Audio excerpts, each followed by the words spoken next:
Hello. It's a mover mailbag. We haven't done one of these in a while, and I've got mail that's stacked up. Birthday stuff, probably, because apparently I got older a couple weeks ago. So this is the mover mailbag. Good morning, good afternoon, good day, good night, whatever case may be. We'll get to the packages, so to speak, in a minute. But I think this is the first time I've done a mover mailbag where I've actually just picked a question and started because I think people have short attention spans. So we're going to start with the very first question. Hopefully, there's no audio problems. You can hear me. Everything is good. It's a good morning. But this first question comes from Kyle with a K. Mover. During the recent balloon downings, the jets used missiles instead of their guns. Missiles are expensive, and rounds for the gun are relatively cheap. Balloons are large static targets, and using guns prevents the adversary from gaining data on our platform's missile targeting systems. Why did the jets use missiles instead of gun? Hopefully not because of hubris. Regards, Kyle. And this is a common question. So many people in the comments were asking this. I think we live in a world where people want to have this gotcha, right? Where they're like, oh my God, no, they're wasting all this money. So in the last year, I think we've spent like $46+ billion in Ukraine, and a missile is about $450,000, $480,000. Like, it always cracks me up when people are like, what, my tax dollars? Because it's not even a drop in the bucket, and the money's already spent. It's not like they're, when they land, they have to go to, the ammo dump, the ammo depot, and buy an extra missile. All these missiles have already been put together. The money's already part of the defense budget. It's just the way it is. That's the money part of that. I don't understand, my tax dollars at work. Like, in the big scheme of things, your tax contributions might have been like 2 cents in this whole operation, including jet costs and all that stuff. I mean, let's not get ahead of ourselves. But as far as why we didn't, so 4 balloons, right? That I know of. One was the Chinese spy balloon, which that was a lot of Chinese bots in my last video saying that it wasn't a spy balloon. It was a spy balloon. Definitely a spy balloon. In fact, there's a cool shot of a U-2 flying over the thing, which is pretty awesome. So there's one. The second one, I don't know what it is, but the third one was allegedly handheld, a ham operator, their little radio repeater. So yeah, that was kind of a waste. And then the last one was a children's party balloon. So 4 balloons, wasted a whole bunch of missiles. Yeah. But here's why we didn't shoot the gun at them. So let's start with the one that was at 64,000 feet. Air is less dense. Higher you go, controllability. You get into higher airspeed to maintain level flight. That's what they talk about, the coffin corner, where obviously it doesn't apply to the Raptor here, but for like the U-2 and other aircraft, where if you go faster, you end up in the transonic, supersonic regime. You go slower, you're stalling. So you don't have a lot of lift. Maneuverability, not that great. Second, the hardest target to shoot is a non-maneuvering stationary target with the gun. It's just the hardest target because in order to have a successful gunshot, you have to have range, angles, and closure solved. You also have to be in plane, in range, and in lead for the bullet time of flight. Like, those are basic gunning, aerial gunnery parameters. When you start talking stationary and slow moving targets, your closure rates are super high. And in the Raptors case, I think they were like Mach 1.4 or something like that. There's no way that the balloon was going anywhere near that speed. I mean, you're talking closure rates over the Mach. You don't want to shoot a balloon with a closure rate over the Mach. It's just not going to work. Now, the Chinese balloon, the spy balloon, big target, right? Big honking target. These other balloons, very small targets. It's hard to even see. In fact, they had trouble even finding the targets, So that's the first tough part. When we shoot, because people are like, well, you can shoot a moving aircraft. Yeah, that's easier because, you talk 40, 45 foot wingspan, gives you a lot of planform. You've got closure under control because remember, it's relative. So range, angle, closure under control, it's not a problem, especially down in 10,000 feet, 15,000 feet, 5,000 feet and lower. Air's thick. You've got maneuverability. Up even 20,000 feet, the gunshot's going to be tough. So that's why. You got too many problems. And why would you risk it just to save a couple $100,000 with our defense budget already having paid for the missiles? I mean, it's a built-in weapon just to see if the missile works. Sometimes it does, sometimes it doesn't. We get our own data. We didn't give the Chinese any sensitive information by shooting these missiles. No.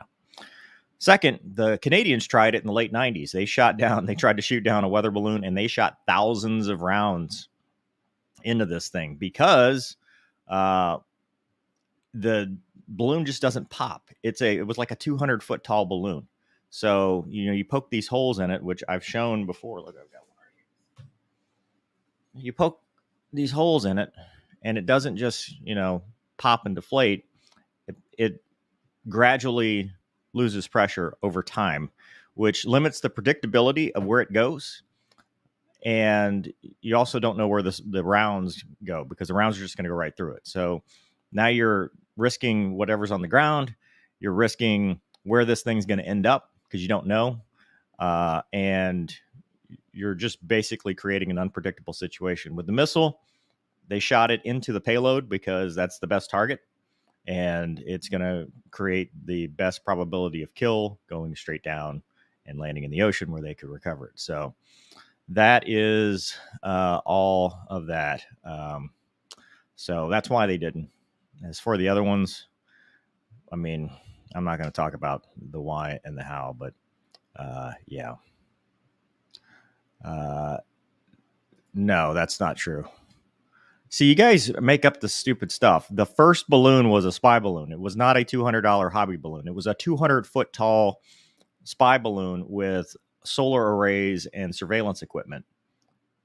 You're thinking of the later ones that were the hobby balloons. So you guys start getting these stories mixed up, and that's how we get this nonsense. And then people are like, it's a UFO. It's not a UFO. I mean, I guess it is a UFO, but they identified it later, so it's no longer an unidentified flying object. Okay, so that answers that question. Let's look at the comments and see if there's any more stuff. No. Russia just made a threat to shoot down satellites. Yeah, okay. They've got their own stuff to worry about. There probably is no coffin corner at the Raptor because, I mean, especially Mach 1.4. No, those things, no, it's not the coffin corner. Let's see. Yeah, 1.4. He's got plenty of smash left. I am ecstatic that Mardi Gras is over. It's not winding down, it's over. And thankfully, my least favorite time of year around here. Those are the same people who complain. Yeah, I know. My tax dollars. Yeah, dude, your tax dollars are not spending. I mean, granted, being fiscally conservative and fiscally responsible with taxpayer funds, absolutely. But we've got way bigger problems with the amount of money we waste than to worry about a $450,000 missile. I don't know. Good question. I don't think there's a lot of air-to-air stuff happening. I think it's mostly SAMs. There have been some cool videos. I saw a Su-25 video on Twitter the other day. They were flying like highway level with music.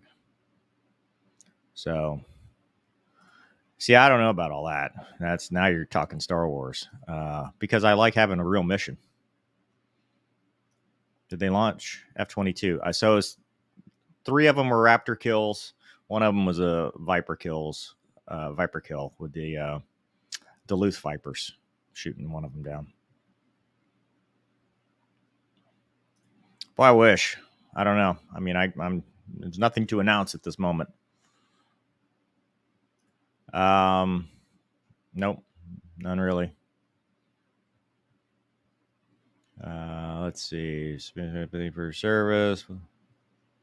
Oh boy, there's a lot of questions here. There's a question about Spider-Man. That's a new one. Yes, I've seen Spider-Man. No rudder input, at least not in the Viper. Not in the Viper. Okay, so we've actually got packages. Let's get to that here in a second. We haven't been doing enough. Am I going to have to get the knife out on this one? No. Got it. Got him. Oh, I can get rid of that. Hide the current comment. How you guys doing today? No, they were not U.S. propaganda. God, you people come up with the weirdest conspiracy theories, I tell you. All right, this says mover. It's a card. It's a birthday card. It says press here. Because it's on fire. Our second responders. Mover, you're not old. It doesn't stop. Eventually it'll stop. Mover, you're not old. Just takes a bit more to light your cake. Is it not here? Is it hot in here, or is it just the cake? Have a good birthday, Renee from Wisconsin. Thanks, Renee. That's awesome. Thank you. It's a couple weeks ago. Should I follow arm wrestling? No. What is your wait? Hold on. That was a good one. That was a good question. What is your favorite dog breed? Rescue. The ones that are on the streets in garbage bags that she grabbed from whatever. I know I don't follow arm wrestling or regular wrestling or anything with men wrestling each other. Oh, it says 40. Here's your mean 40. 40 birthday is a day to dream, to laugh, and remember, celebrate the life you lived, the lives you touched, and the wonderful person. It says, thank you for sharing your life with us. Happy 40th, Lynn. And Lynn sent this card along with, what is this? Bubbly bubbles. Uh-oh. What's a mug? And the mug says,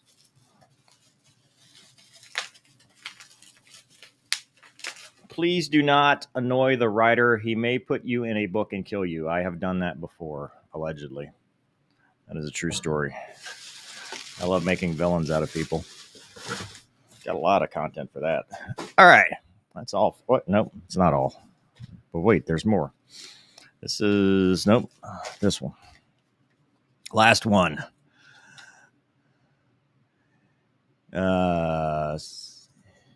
Yes, I have heard about that. I also heard about the Chinese. So I'm going to do a video maybe about the Chinese. They made their own little video back in 2019 about them intercepting balloons. Oh, it's just a check. It's a check and it says good racing. Oh, that's nice. Thank you, Greg and Cynthia. Greg in Alabama. Well, that's nice. All right. So it's not U.S. propaganda. It's more media propaganda, more media hysterics.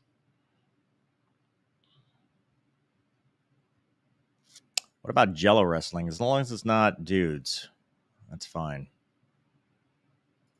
Thanks. Do you follow Formula? No, I do not. NASCAR. I'm starting to get into IMSA and GTE and Team Corvette, and I can't wait to watch Le Mans. I do not. All right, let's see here. Where you been, son? I don't know. Places. I've been doing a lot of iRacing. And thus my Thrustmaster TS XW Racer. They were very nice and sent me that. So some more stuff. Thank you for sharing your life. Well, you're welcome. Thanks for watching and being a part of it. Chinese soy balloon. Soy balloon? Yeah.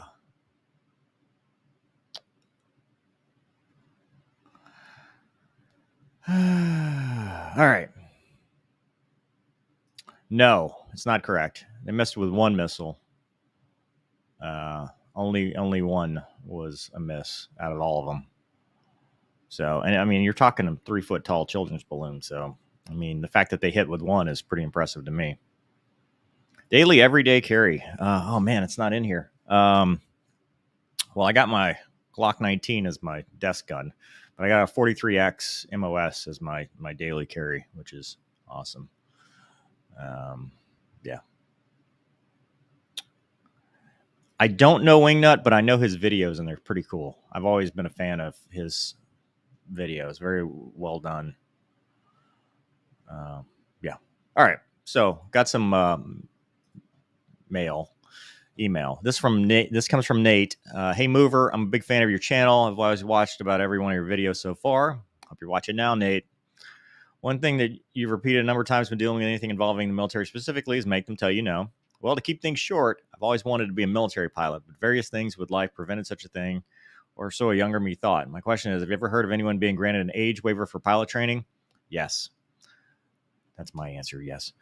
Air Force standards say the age cutoff is 33 by start of training. I'm currently 32. I'll be 34 by the time I finish my bachelor's degree will qualify for OTS. Do you think it's something worth pursuing? Yeah. Make them tell you no. I mean, you said it in your own email.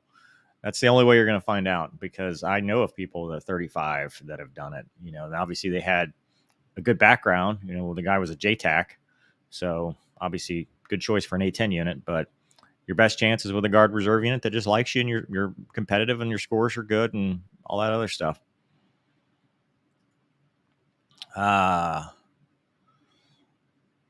Anyway, this one is from Isaiah. Is my idea genius or dumb? Hey, Mover, I was curious about your thoughts on something. I'm 18, and this fall I plan to start working on my degree and join the reserves at Nellis to help pay for it. Good idea. In the end, the idea would be that after I finish my 4-year, I can apply to be a reserve pilot. I don't think Nellis would have UPT boards, but I like where you're going, although I'd probably recommend the Guard. But if that fails, I would go the active duty route. Anyway, recently I had an idea that I wasn't sure whether it was genius or stupid. Do you think someone getting many hours in a sim like DCS years in advance would end up scoring better for track selection UPT?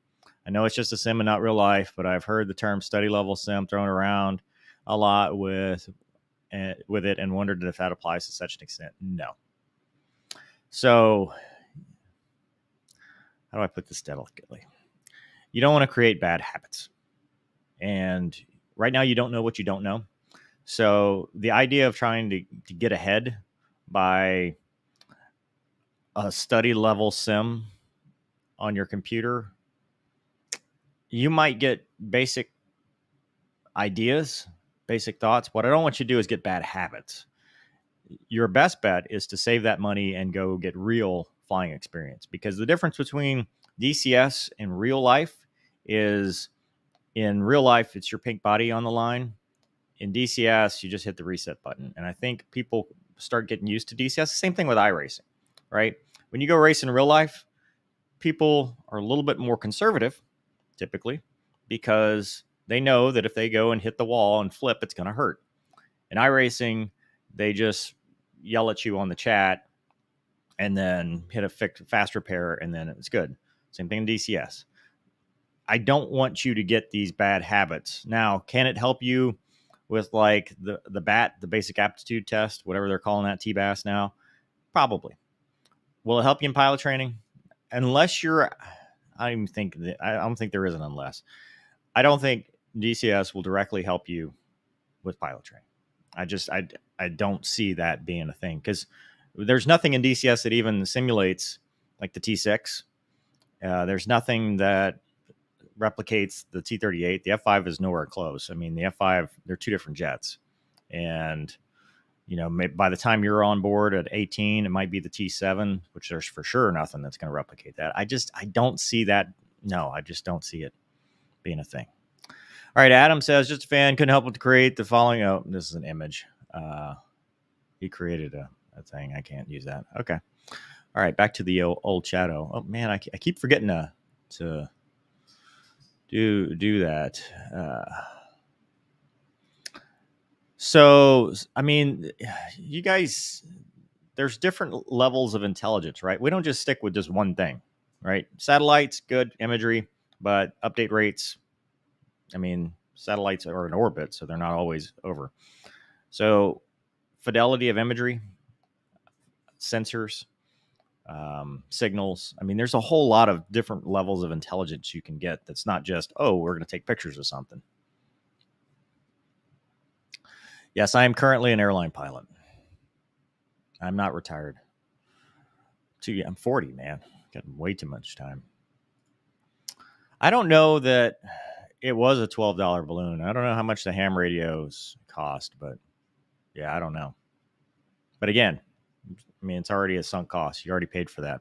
That missile was already spent. Let's see what else we got. No, false. I love these wild, like, it says there will be no pilots in 3 years. AI will fly planes. 3 years? No, not going to happen. You can take that to the bank. VR. No matter what you do, VR is better. Well, at least the two things I do. I mean, I do iRacing and sometimes I do flight sims, and VR by far the best. Who is a retired pilot? That's my question to you. Who? I'm not an owl. I'm just asking the question. Who? Have you ever fired a missile? Yeah, it's on the channel. I've got a whole video of me shooting an AIM-9. Mike.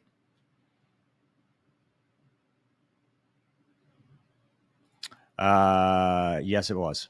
Like, where do you guys get this information? Like, are you proud of being wrong? Like, wow.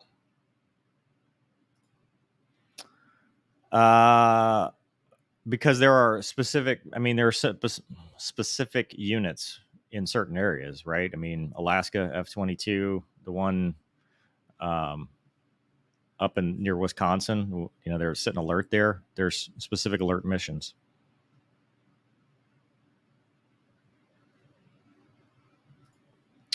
They already are, yes. And a jet being tested in dogfight does not translate to fighter pilots will be obsolete in 3 years. You think he means me? Yeah. Well, again, wrong. Piddle packs. You take piddle packs and you hope that that's all you need. Bring snacks.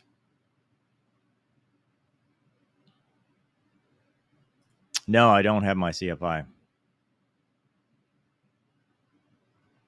I do not. I don't know. No. I think the F-16 is awesome. Don't know anything about the Eurofighter. Don't care. Bro Science from Facebook and Twitter. I think so. Reddit. The YouTube comment section. Yeah, absolutely. Oh my gosh, we got some interesting comments. Yeah, right. There are many pilots named Hugh Mover.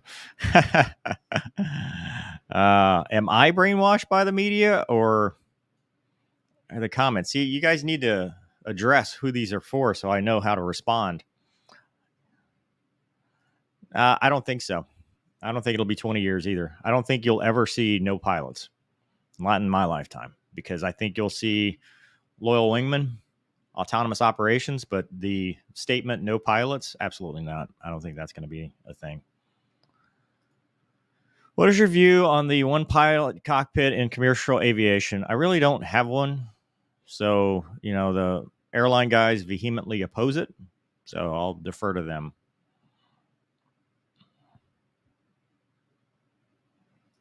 I mean, could you?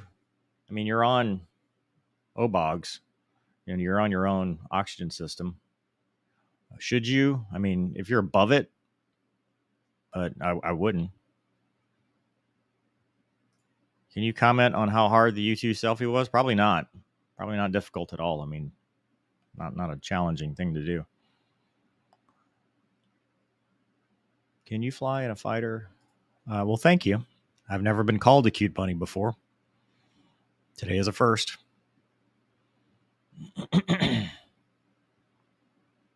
Yeah, that one, and I could agree with you, but then we'd both be wrong. That's T Bear's favorite, and I've used that in actually my books. I've used that many times, actually.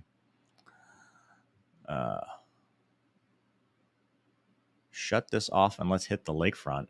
Why?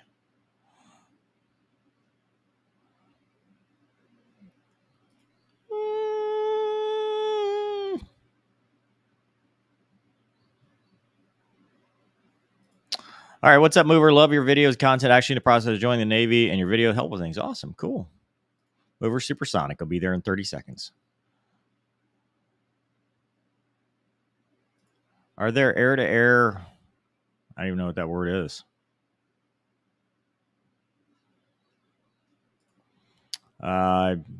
Great idea. The more the merrier. I've been trying to get Gonky to do the Hornet versus Viper, but man, getting him to do anything these days is tough. He's got 2 kids now. Same with Wombat. Wombat being the El Capitan. Here, I'm going to send him the link and see if he shows up. Last minute. Wombat ends up with this potty chair. Saves this chat because right now it's off the rails.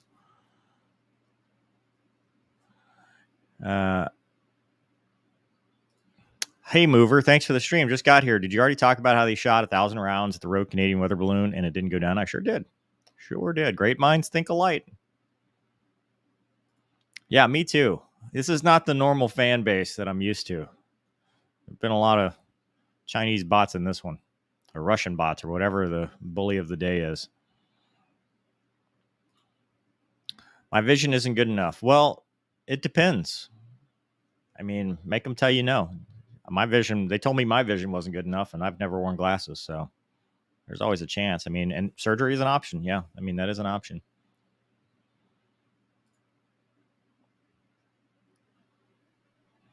Literally all the videos I've talked about this.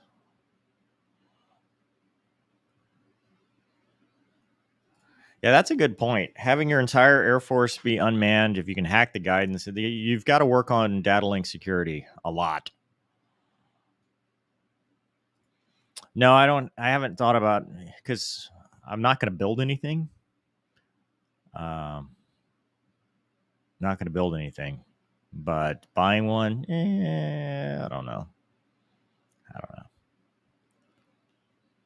Yeah, you just use Biddle Pack.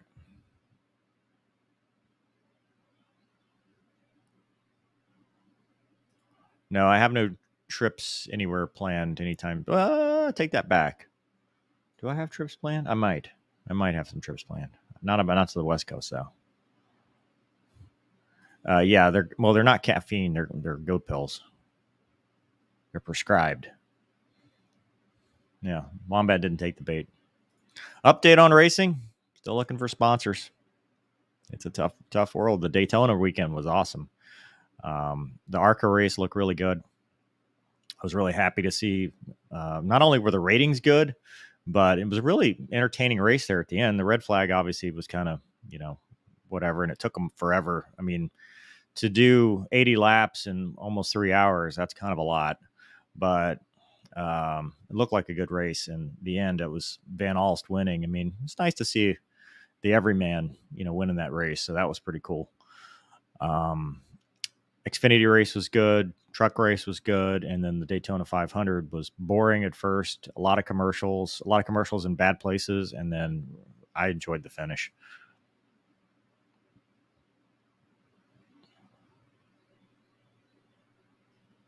I'm still working on that sci-fi book. It's just it's a slog, man. It takes a while. No, I love the truth. In fact, this channel is based on facts and truth. You should try it sometime.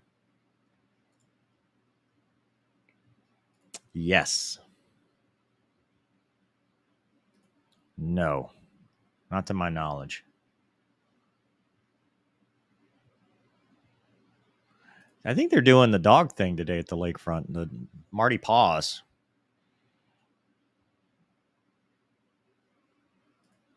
Forbidden snacks? No, but I did know a guy that spilled a bunch of jelly beans, and I think the crew chief, they found like 200 jelly beans under the seat after he said, "Oh yeah, I spilled a couple."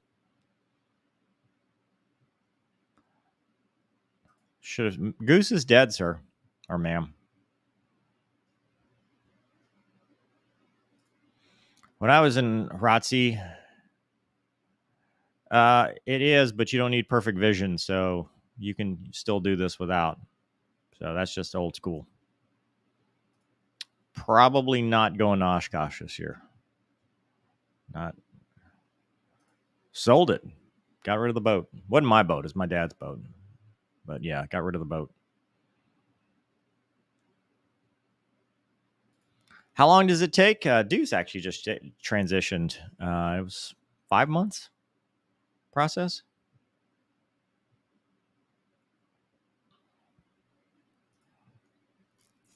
So the decision's already look, there is Wombat. Decision's already passed, and I got another year leave of absence.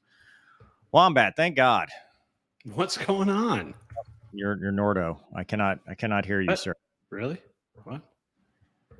Your potty chair is. Oh boy. No? Maybe it's just me. Can y'all hear Wombat? Oh man. Hold on. We didn't. It might be me. I might not be able to hear you for. Yep, it's me. Hold on. I have to put my headphones in. Does this mean I can say whatever I want about Mover for the next 5 seconds?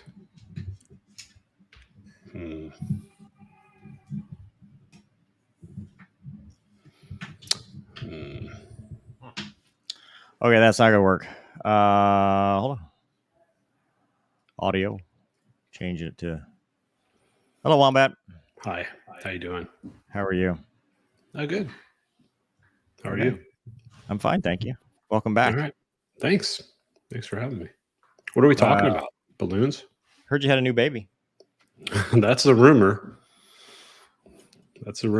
Yeah, we're talking about balloons and why this wouldn't take down a 200-foot tall balloon.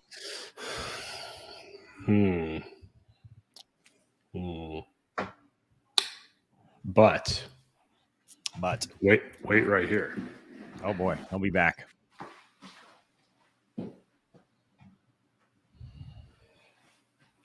Wombat has left the chat.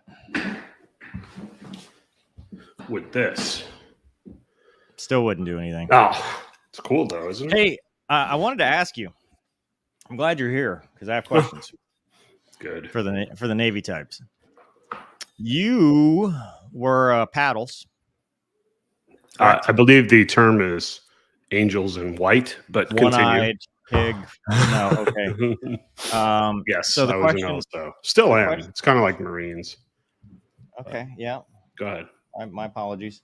Thank you. Oh, if I did that. Wow. You're all over the place. I know. I'm trying to free my homie here. Whoa. But I lost the thing. Anyway, so the question is, did you watch the video of the F-35 mishap? First question. You and I spoke about it a long time ago. No, the video I just did. I did not. I haven't had a chance. I just got off a trip. Okay. So what are we, what? Fill me in. I mean, hold on. I'm fixing my stuff. I wasn't expecting company. I'm sorry. I was excited when I saw it. I know. I saw your lunch. There we go. Okay. So the question then becomes, so the gist of that whole thing was he tried to do a shit hot break, which, all right. So do you agree with Gonky that a shit hot break is not 400 knots? Yes. Okay. So that was the first thing that they said he was doing a shit hot break at 400 knots. The speed is, okay. Yeah. But he was used to doing them at 350. So. Okay. He said, that. Fat Amy, you got to flick a switch, and that puts it in the medium mode, which is like auto throttles. Okay. Where you pitch the nose, the throttle does its own thing, and you're doing VSI. And then when you're settled, you hit the pinky switch, and it puts it in magic carpet mode, where you're flying the little container, the glide slope. It's calculating all the stuff because the ship's talking to it and all that stuff. Yep. He did none of that. He came around. That could be a problem. 180 knots in idle, 48 seconds in idle, 12 seconds in the groove, left it in idle, and thought that the LSOs were going to give him a wave off, and they didn't. And eventually they did, but it was like go around, use burner. But by the time he used burner, he slammed the deck, and the rest is history. Mm-hmm. So the question then, because I mentioned this, in the Navy, you don't take your own wave offs. Correct. Why is that? It's a trust thing, frankly. There's things that as a pilot, you may not see that as an LSO, I do see. So, because right, every other place that you land in the world is a fixed runway. It's the only place you're going to land where your airport's moving, and it's moving, in a lot of aspects, it's moving forward, to the right, and up and down. So it's on every axis if you think about it. So there are times where that's just the relationship of it. That's the trust level of it. I'm not going to let you hit the back of the ship, but I need you to listen to me because I may see something that you don't see. I may be targeting a wire that you don't think I'm targeting because it's so dynamic. So yes, there is no own wave off in that particular case. Yeah. So the report said that earlier they had a trend of taxi one wires. So they were targeting the 2-wire because something was going on with the 3-wire and they didn't want to use it. Is that a thing? Like where you're like, hey, I don't want to use the 3-wire. You can. So we're going to target this. We would target different wires for various things, and it's really seamless. I mean, it's transparent to the pilot in a lot of aspects. Now, that being said, with magic carpet and things like that, maybe it's not as much. But in traditional ball flying, for the most part, either in the E2 or the Hornet or the T-45, I never knew what wire they were targeting unless they told me. I just flew the ball and stopped. So and there were times where whether it was, I mean, not necessarily, I don't recall. I'm not saying that this never happened, but I don't recall us targeting a wire because we had a rash of something. I.e., taxi one wires target the 2. That doesn't make any sense to me. Well, no. The 2-wire was because the 3-wire, there was something going on with the 3-wire. Okay, that is and then they were worried about. They said, "Hey, we had a couple taxi one wires, so let's not give them any slack. Let's wave off early if we need to because we're scared." Sure, and I mean it's not abnormal to target. You're hitting me with a lot of stuff right off the bat here. Target a lot of the various different wires. I mean, and it depended. I mean, I was literally just flying yesterday with a buddy of mine, and we were talking about that. And there was a time in the E2 I had a toe link failure, which is the launch bar, just called the toe link in the E2. It failed off the catapult, and they brought us back around to trap, dumped all the gas I had to, and they were targeting you. In that case, you would target the 2. You would strip the 3 and the 4 because you don't want the toe link or launch bar to catch a wire, right? So you get rid of them. You pulled the 3 and the 4 off. The problem is the 2-wire was down. So they were targeting the 1-wire. And I was like, okay, that's the trust level was there with paddles that, hey, I'm going to fly the ball the way I was taught to fly the ball. And if I don't look good, they're going to get rid of me. And we trapped on the 1-wire, and that was that. And I think our hook to ramp was probably less than 6 foot or something ridiculous, but whatever. It is what it is. So, so it doesn't surprise me that they're targeting variously different wires based on, the circumstances. That's not abnormal. That's pretty normal, actually. Yeah. So the other part in the recommendations, they wanted visual and audio cues that you're not in the mode that you think you are, like the PLM mode and all that stuff, for both the Hornet and the F-35. And let me ask you if you agree with this. The PLM modes or the APC and all that stuff was as desired in the checklist. Mm-hmm. One of the recommendations was to make it mandatory. So it's interesting. My previous trip I flew was with an FO who just left the Navy, LSO, VFA 122 instructor. And we spoke a lot about this, and it's getting more and more like that's the norm. And it's almost, the way I equated it to him while we were flying, I asked him, I go, is this a transitional time in naval aviation? And I made this analogy. I go, back in the day in civilian aviation and airliners, right? The old school guys and girls hand flew everything. Mm-hmm. You know, you're going from Atlanta to LA and they're up there hand flying a cruise. Well, then autopilots came and the old school guys were like, I'm not going to trust the computer. And now we've swung the pendulum so far in civilian aviation where in a lot of respects, we have to go back to hand flying because people are so reliant on the automation. I asked him, I go, in your opinion, is this us doing that in aviation where it's like, well, why wouldn't we use it? Because it's such a good system. And he agreed 100%. He said it's that good of a system that they're training to that system working. Now, as an old school guy, does that make me kind of cringe a little bit? Yeah, but I didn't have those systems, right? So but surely in the sim, or like, remember in the Hornet used to be HUD off, you get the upgrade, or what? I mean, I'm very are they well aware of that. Are they training to not using this at any point? Like, it sounded like, and again, I'm not an expert on it, but it sounded like in a lot of respects, no. They were training to it being there. Yeah, and that's correct. And that, again, is the old school guy in me. Now, remember, I mean, the E2s I flew were fairly new, but pretty unautomated, right? And the Hornets I flew were fairly old, so stuff broke. So, yeah, but the fat Amy breaks too, dude. I've supported those guys. The helmet, they're like all that stuff. I'm like, okay. Anytime, in my opinion, and we don't need to get into a whole discussion on the F-35 and its pitfalls, but anytime you don't have redundancies in systems in naval aviation where you are going to put that thing on a flight deck in salt air and salt water and constantly slam it against the flight deck, you're setting yourself up for failure. That's my take. Like wait, we had a reminder from the chat. Hold on. If a contractor or a manufacturer tells me, with my experience, which is not much compared to some of the other people that we've talked to, but tells me that it will not break, I laugh and say, it's not a matter of will. It's already broken. It will. It's already going broken. Yeah, it's already broken. And this is unfortunately something that we have had to relearn over and over and over again in aviation, in military aviation. And there are so many things you can point at specifically to the F-35 that are lessons that we've forgotten from the past. And those include things like single engine at the ship. They include things like no gun internally.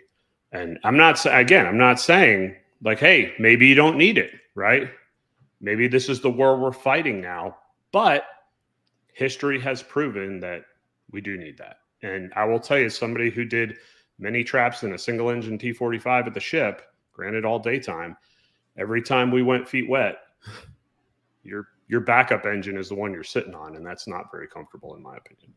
Yeah, there was a comment. I actually responded to it this morning. It's pretty disappointing. He was alleged to be a former naval aviator, and his comment was, basically, because in the review I said, hey, stuff happens. We make mistakes, right? Doesn't matter. Sure.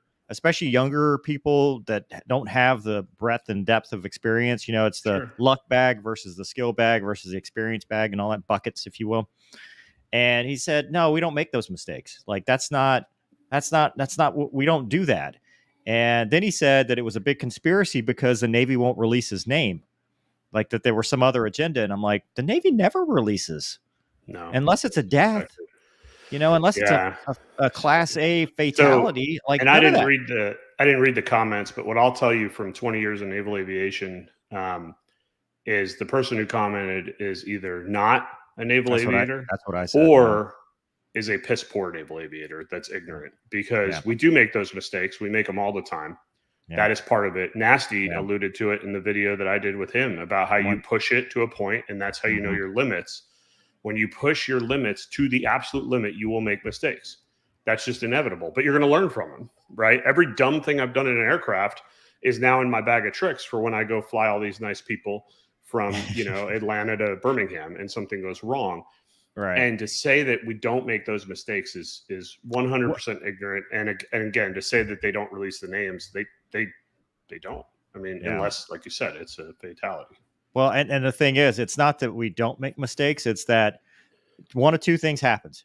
You make a mistake and you've got enough experience to overcome it, so nobody knows about it and nothing ever happens, or you're lucky, or both, or it becomes a mishap. I mean, that's usually the way it works out, right? You'll have one of those moments where, and I've interviewed, from every generation, guys are like, boy, that was a no shit moment. That was about to be, and then they're like, well, I got lucky, or, hey, at least I knew to go back and do this. But I don't know. I don't like that attitude. Everybody makes mistakes. That attitude will get you dead super quick. Yeah. Super quick. So the other part of that, the report, which, Navy does a little bit different than the Air Force, the recommendations. So it was the things we don't recommend to do, which I loved. It was like, we don't recommend getting rid of the shit hot brake. This was not causal. If he'd have just hit the mode, he'd have been fine. But then it also said, we don't recommend doing an extended landing pattern. Okay. Do you know what that is? Have you? I do. We tested it in one of my workups, and the history, not to bore everybody, the history of the difference between, I mean, now Air Force flies an approach turn as well, right? But the reason the Navy's approach turn originally existed was for the old school prop planes going to the ship, because they physically couldn't see the landing area. So they had to come around in a turn to keep it in sight, because straight on, the engine and the prop would block where they're landing. It would block the ship. No kidding. So hence, that is where the approach turn came from. It used to actually be a level approach turn back in the day. And then, with faster planes and blah, blah, blah, you hire all this. So for all intents and purposes, the approach turn is obsolete in naval aviation. Okay. So back in 2006, we did a test on the Nimitz where for one set of workups for 1 month, we were going to do the extended landing pattern, which is it's basically straight ins is what it is. I mean, that's essentially what it is you come in, you still go into the brake, but then you go way further downwind and then turn, and you set yourself up for a similar landing. Like at the ship, like you end up level a mile and a half behind the ship and fly down. What we found was the boarding rates weren't any better or worse. The landing grades were no better or worse. But it took physically at the time, now this may have changed, but it took physically at the time longer to recover the same number of aircraft. Yeah. So the Navy goes, okay, well, if we're not getting way less scary passes and we're not getting way better grades, we don't need it. So gone. And we went back to the normal pattern where everybody just comes down and lands and doesn't say a word. That being said, I know they've done tests since, because even the FO I flew with just a couple trips ago had mentioned how they had done it in his career too. So they keep touching back on this extended pattern. And frankly, with things like PLM and all that, it makes sense because it gives yourself time to set everything up and make sure everything's all locked on and everything's sweet. Because now you have whatever the distance is, a mile, say, I don't know the exact number, vice 15 to 18 seconds on a perfect pass, right? So that, but I don't think any of that is the most critical part that we're losing in naval aviation as far as the most dangerous part of what we do around the ship. And I haven't read the report, and I apologize, I have not. Now they threw you under the bus, like straight up. They said, due to visibility in the tower, it limits the ability of the air boss to monitor aircraft during their approach turn. Aircraft like the E-2 face challenges locating their interval for determining when to initiate they just straight up called you out. It's a fact. That is a fact, and visibility is a fact. Keeping everybody tighter around the ship, that's a fact. Because the simple fact of the matter is, when I was even flying an old Hornet, I had mids, I had the radar, I had all this. I knew where everybody was in the stack, right? In the E-2, I don't. E2s have already, the NFOs have already shut the system down. Like, we're done. We're basically just a twin engine prop plane with, now granted, it's gotten better, but I'm just telling you the history of where it came from. The most dangerous part, and the part that I think is the most ironic that never comes up in any of these conversations about safety, is if it's daytime, which it was in the case of this F-35, we talk to no one. So what you're visualizing is you're taking 12 to 15 dissimilar aircraft and bringing them into a 5-mile ring around an aircraft carrier that's moving while it's launching 12 to 15 dissimilar aircraft. And nobody is saying a word to anybody. That sounds beautiful. There's no talking. Oh, it's amazing, but there's no talking on tower. There's no talking on any of that. Now there's TAC. People are talking on TAC, right? But not a lot. So it's really, that's the most dangerous part, is you spend so much of your energy trying to figure out where your interval is and collapsing the stack. And okay, are they going for it on the, oh, nope, they're spinning. Hold on. I got to spin myself. There's all this that's done completely what we refer to as zip lip, that it's like, dude, that's the dangerous part. Let the people know how to fly the planes. I mean, it's the same thing in civilian aviation, right? I mean, teach people how to fly the plane and let them make their decisions. But I mean, it's all that's crazy. I mean, I can't tell you how many times I was on the top of the overhead stack getting cut off by the Super Hornet tanker because they just didn't care or whatever. And they blew through our altitude and we're like, we didn't know they were there. Superpower coming through. Yeah. And out of the way, boys. They wanted to get on the ground or on the deck before we did. And it's just like, because they wanted to rip it off at the stern and they didn't want to wait for the E2 that's going to go a mile upwind at best. So yeah, that's the part that's, the pattern itself works very efficiently. It has for as long as we've been doing it. Yeah. I did appreciate the fact that the recommendations were not knee jerk. You know, it was, you know, especially in today's Navy, Air Force for sure. You know, we've been talking about, you never do a shit hot break again. Yep. You know, we're all going to be flying straight ends for the rest of our lives. If one person poops, everybody wears a diaper. I very much. Oh, hold on. Let me put the disclaimer again because but I appreciate how the Navy did that, which was like, hey, look, this was a one-off, cost a whole bunch of money.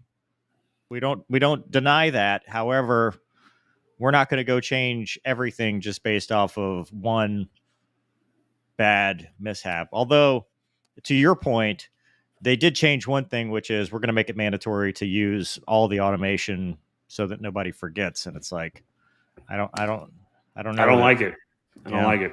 I mean, I've never flown an F-35. I have done the sim for the Magic Carpet, an early version. It's awesome. But I go back to, if it can fail, it will fail in naval aviation. And then what's your option? If you never teach people how to manually fly these things, then you're either going to divert them or you're going to have a bunch of ejections and it's going to cost a lot of money. Well, that was one of the points that Burr brought up in the report, was that he was a golden nugget or whatever. He was a Semper JO type of thing. No, senior lieutenant. No, he was a lieutenant, but he had he won all the awards. Oh, okay. Like ball flyer and all that stuff. And I'm curious how that works when you're flying Magic Carpet. I mean, I guess if everybody's perfect, is it alphabetical? I don't know. And then, like, they just. I mean, and again, there's all of these subsets of things, and that's a really good point that makes naval aviation what it is. And it's the greenie board, it's everybody's passes, it's, you know, being critical of yourself, it's holding yourself to that standard. It's, you know, that's all part of the culture. And when you start peeling back these layers, I mean, but, you know, maybe I'm just the old guy that back in my day, we were better, you know, we weren't. I mean, frankly, I looked at the students I taught and they were a hell of a lot smarter than me. Still are, but I don't think this is necessarily, I mean, I don't think it's a jet problem. I think it's just we have to be careful with, as we progress, not to lose the basics, the fundamentals. You know, you can't jump so far ahead that you forget about flying the aircraft. Like you or I, you know, I was talking to Gonki about this. Old school guys like yourself would look at this and go, how do you do it? Right? Because we feel, you know, you feel light in your seat. You don't hear the motor spooling up. You know, the cues you get used to are like, I think the jet's supposed to be doing this. Why is it not doing this? Correct. You know, he commented the jet felt underpowered.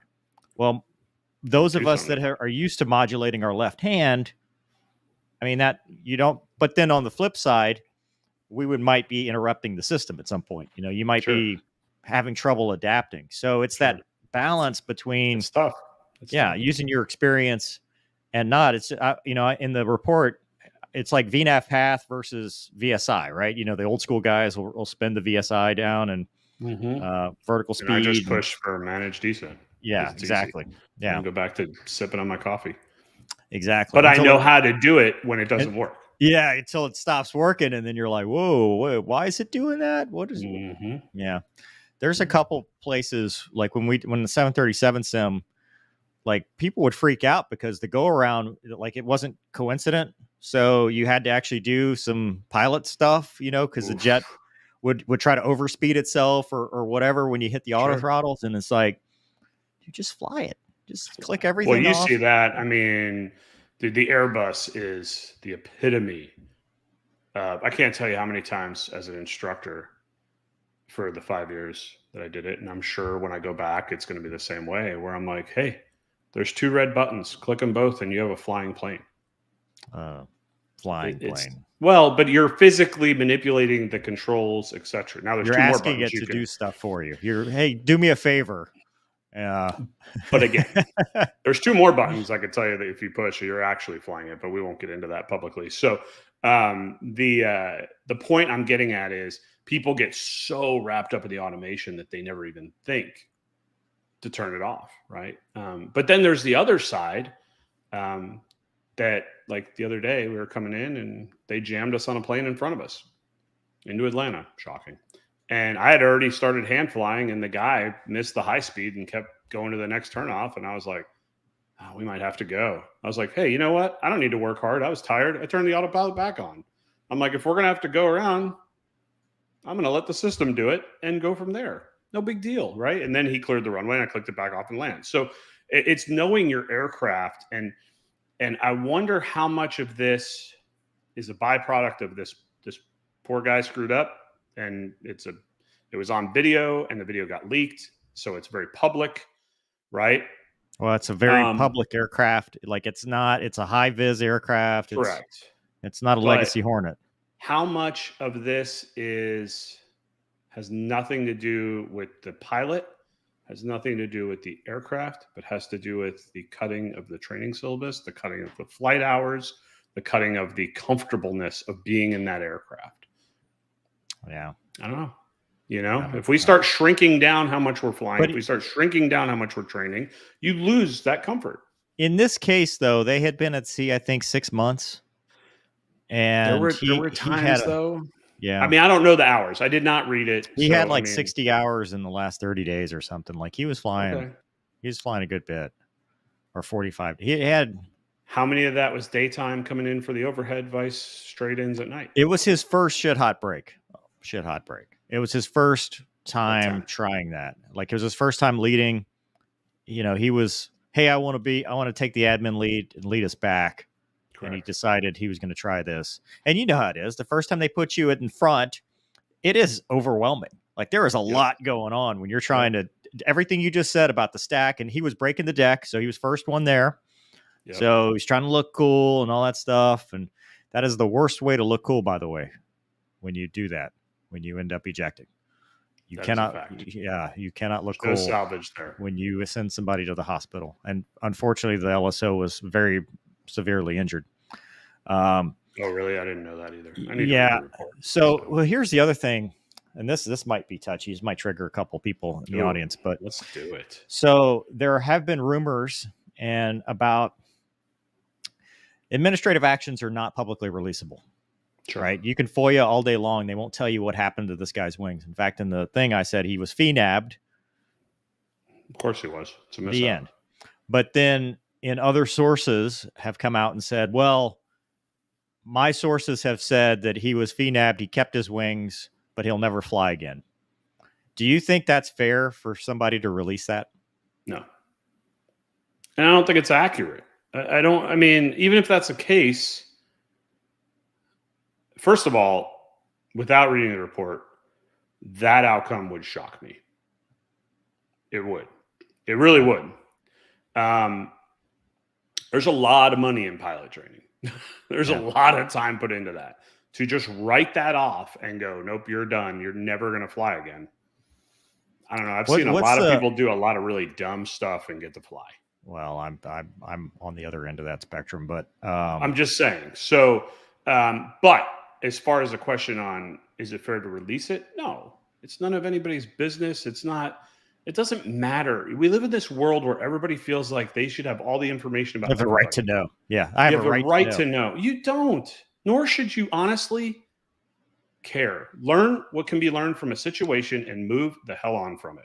And Like, that's the point. To me, that's the thing is like we need to figure out what the lessons learned are and how we can apply this, because I think this applies to airliners. This applies to general aviation, children of the magenta.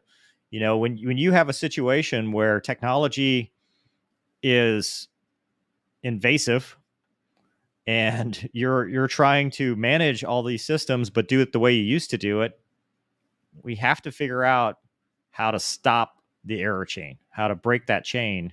And they made some good suggestions. I mean, having some kind of alert warning tone that says, "Hey, dummy, you're not in what you're supposed you're to be." not I'm in the surprised mode." it doesn't, to be Yeah. honest with you. I Well, really am. somebody commented that he worked for one of the contractor companies and that they wanted to put it in, but the Navy said no. And now the Navy says, yes, we'd like that, please. Okay. So, but don't know. But, Yeah. it always comes down to money and all the other things. So, anyway, Yeah, I don't know. That's a dead horse. What do you think about shooting down a balloon, man? I've never been asked to do it. I feel bad for the first pilots. I bet they spent a ton of time mission planning that. Oh, dude, Clearly, the F-16 guys did not. They're probably still debriefing it right now. Probably. The F-22 guys are probably still sitting in the debrief talking about Viper guys were like, "My bad. Yeah, we'll figure out where that first one went." Yeah, well, I mean, it went somewhere. 50-50 shot. I mean, it's fine. I mean, look, we did what we had to do. I guess. I don't know. There's so much. It's so easy to sit there and be like, "This is ridiculous," blah blah blah. It's so easy in today's society to get worked up on something you think you're an expert at. I'm not. Yeah. I've never been asked to shoot down a balloon ever in any aspect of my life, aviation or otherwise. They made the decision. The Raptor pilots went out and executed the mission they were given. Bravo. That's our job. That's what we train for. Period. Well, good for them. Maybe I'm just naive, but I've never seen a time period in my life where everything is so hyper partisan and hyper political that everything has to be a political statement. Like everything. Like I talked about it in the F-35 mishap. Remember the rumors when you and I talked? It was he said, "Oh, my heart." It was my heart. Like right before he ejected. And the other I think you got that wrong. It was she said that. Well, that was the other. That was another. It was a she, and it was just the equivalent of hitting a curb with the F-35. Like that was what these people were saying, and you're just like, can we just wait? Can we just wait? Because as we saw, the people that were first were wrong, as usual. The people that had to peep first, and the balloons were UFOs. It's the first female F-35 pilot. Like, dude, it's free. It is free to not say anything. It is free to just wait for this report, even if it's a year. But how do you get clicks? How do you get likes? How do people that aren't your friends like you if you don't put that stuff out immediately? We live in a society where everybody has a 7-second attention span and nobody actually cares about the truth. That's what we've morphed into. So it's whoever can get the most attention for that 7 seconds. Well, dude, I've been you read the comments. I'm not just talking to like videos and print and news media. I'm talking just in general, like the world, like the comments, like the comment people will come after me and be like, "Well, Mover, you're obviously a liberal." I'm like, "Hi, my name's Mover. Have you met me?" Like that reminded me of the what was it, Office Space? Yeah. Where it's like, has anybody ever said you got a case of the Mondays? It's like calling Mover a liberal. It's like, I reckon you get punched in the face if you said like that is so. But people say stuff like, but it's just. It's not political. Like I am intentionally not political on this channel because I don't think it's relevant. I don't think it's relevant. Like, I don't think people need to or should care what my political beliefs are or are not. What I think matters is what the truth is and what we can learn from certain situations and what kind of information we can bring out. And the political aspect of whether we should have let the balloon go, I don't care. Like, it doesn't matter. That's not the focus. Yeah, it's what were the tactical implications of it. Now, it is still funny though. While we're on the topic, is people were going to cry about a balloon and forget about the TikTok on their phone, and they're doing all their dances and stuff and giving the Chinese all of their information. Likes. Do you have TikTok? No, God no. No, me neither. I can't do TikTok, dude. I will not give the Chinese any more information than they already have. Correct. I mean, and that's the point, is it really is like, see, here's a troll right here. If there's multiple, like when you can't pronounce the name, there's multiple different types of intelligence. It's not just taking pictures. I disagree. I feel like we're actually shrinking down our types of intelligence as a society. So maybe there's less. It's an oxymoron. They probably got to we didn't get any information because there is no information. You guys are a bunch of idiots. Yeah. We were talking about that the other day. We got into a UFO discussion. Don't ask me why. You know how it is when you fly long flights. And aliens. You're just like, so you like stuff? And like, I was like, has anybody thought that maybe they've come down and look and they're like, you could have it, bro. We're good. We're moving on. No, they lock their doors. Yours, man. Yeah, they're locking their doors as they're flying by. Well, that, and dude, it's funny. I'm writing the sci-fi book right now, right? Yeah. And I'm not smart enough, dude. I'm just not smart enough, like, to come up with all the physics and what an alien, like, it's tough. Like, I don't know how people do it. We talked about that when you told me you were going to write it. I was like, nah, man, I'm going to stick with just it's naval tough. Aviation fiction. It's tough, man. People are smarter than that. They're going to call me out. They already do call me out. I could just straight up make it up, and I guess that would be fiction. But I try not to, and I've gone to the depth of there's this new Kerbal space flight. I'm like, I might download this. It's these little cartoon dudes that are building rockets to go to the moon, and I'm like, I might download that just to see if I can learn something, because I don't know enough. Yeah, I would like Elon to send me to space, but sadly, he will not. Written you back yet? I guess not written me. He's still mad at me because, well, every time I do an Ace Combat video, I mention Elon Musk. So, I guess whatever. It's fun. Anyway, what else is going on, man? What's exciting? I missed the first part. What's going on in your life? What's happening? Oh no, I love that picture of your dogs, by the way. It's amazing. Yeah, that was a Christmas present from the girlfriend. Awesome. I got this. Please. Ooh, that's a good point. That's actually the basis of all my books. Yeah. I need that. That's seriously. Yeah. Man. So cool. Let's see. Still don't have sponsors for a race car, although Greg sent me a check for $150 to go racing. Nice. Yeah. You're getting there, man. Every dollar counts. I appreciate that. What else? Boomer says I don't have a girlfriend, by the way. She's gonna be mad. Ooh. I don't care. Why, Boomer? If you're gonna, first of all, if you need to be able to spell it before you can say it. It's not as effective when you can't use. You do not have a girl fire in. I do not. That's a fact. She does have a fire end, but that's a whole nother. That's a different. That's life. That's a different video. That's a different video. Yeah. Let's see what else. That's it, man. Life is 40. That's what this is. Yeah, welcome to your 40s. Sucks. It does. Stuff's gonna randomly start hurting now. It's awesome. Dude, that's been since I was 30. It's gonna get worse. I mean, I don't have. When you can wake up and try to figure out how you twisted your ankle from sleeping, you're not cool. Like Boomer Cora. You think we should just ban him? No, I like what he's saying. It seems like it's very that we're so old. Now he's taking you out with me. Boomer Core 84. Yeah. So what are you, 5 years younger than me there, champ? Like he's a year younger than me. Yeah. It's coming, bro. Yeah. Yeah. Okay, one more year, Anyway. buddy. Oh Man. well, what do you think about? Go ahead. Sorry. I think it's cool that it spells sex. Does it? Yeah. Well, if you make the 5 S. See, comments like that make me think you don't have a girlfriend more than anything else because you can see stuff like that. I'm just saying. But I know you do. So, it's honestly, I don't care if you know I do or not. That's the funny part is like, I know, but it doesn't change anything. It doesn't. Like, it doesn't. Anything. Like a Hooters girl, it's probably better if you think I don't. That's true. I get more tips. What else is going on? You doing anything else fun? Nope. Have you driven the Corvette lately? Yes. Yeah. It's been hot, dude. It's been 80s. Yeah. Oh no, I know. Did Mardi Gras.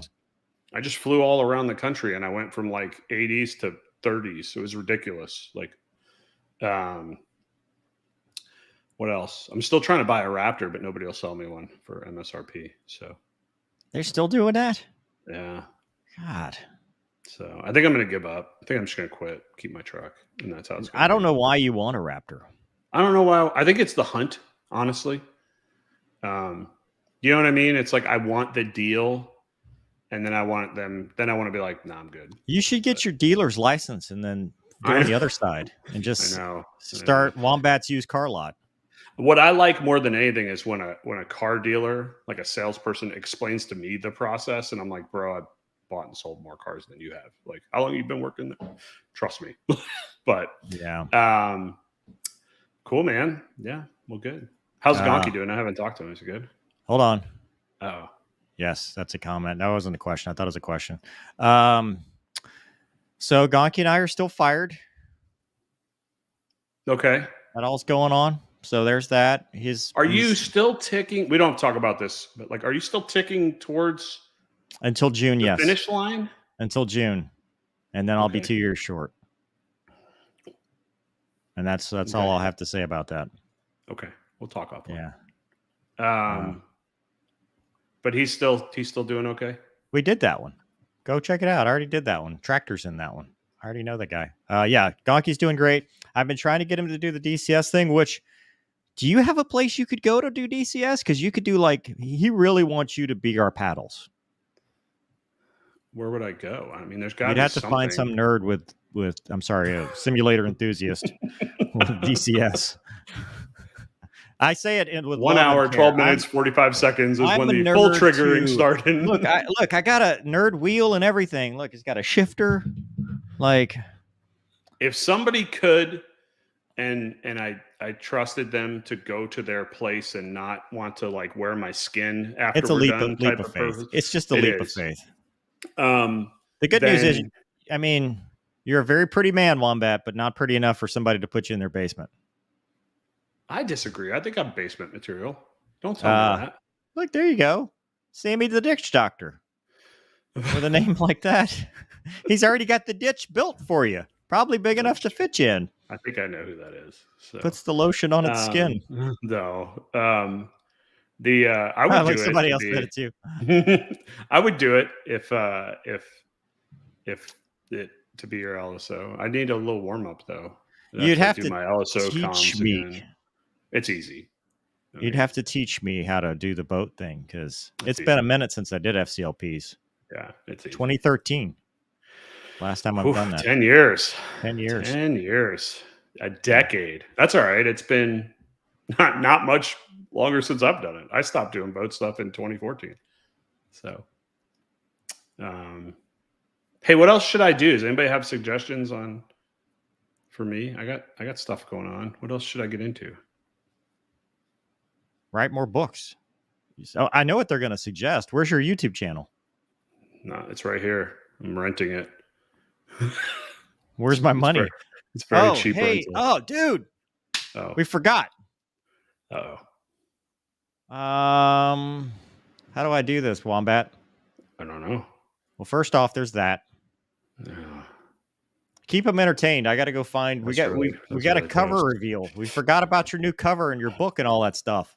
Well, it's because I hopped on. I figured, but yeah, that's coming May 2nd. Book number 2. Tell us about it. It's a book about made up stuff with some of the characters you may have liked from the first book. Some Why new is it not characters. on your website? What is It wrong is on with my you? website. It is Isn't not. it? No. That's because my website, God, dude. my No website wonder you don't sell any person books. is Come my on, man. wife, and she's been a little busy lately. Come on, hold on. I'd love somebody to help me make my website nicer for not much money. So if there's anybody out there that wants to work on a website and make it look professional, it's coming. What do you think of the cover? Hold on, we're about to get there. Right. I'll tell you what else I've been doing is editing 3 hours worth of stuff where I had all of the F5 guys and all the A4 guys from Top Gun for the first movie. Boy, that's a lot, but it was an awesome time. Top Gun. I think I use Bam WordPress or something. It's there. Wow, that's see, when I don't pay rent on my YouTube page, that's the amount of time I get. That's it. Hold on. That's all there is to it. I just don't have an artistic flair for like your website looks fantastic. It really does. Mine just looks okay. Mine looks like somebody who writes books that doesn't really care about anything. Did you send me the cover? Do you want me to? I'm trying to. I can make this way easier, dude. You're making this way harder. You're making the people.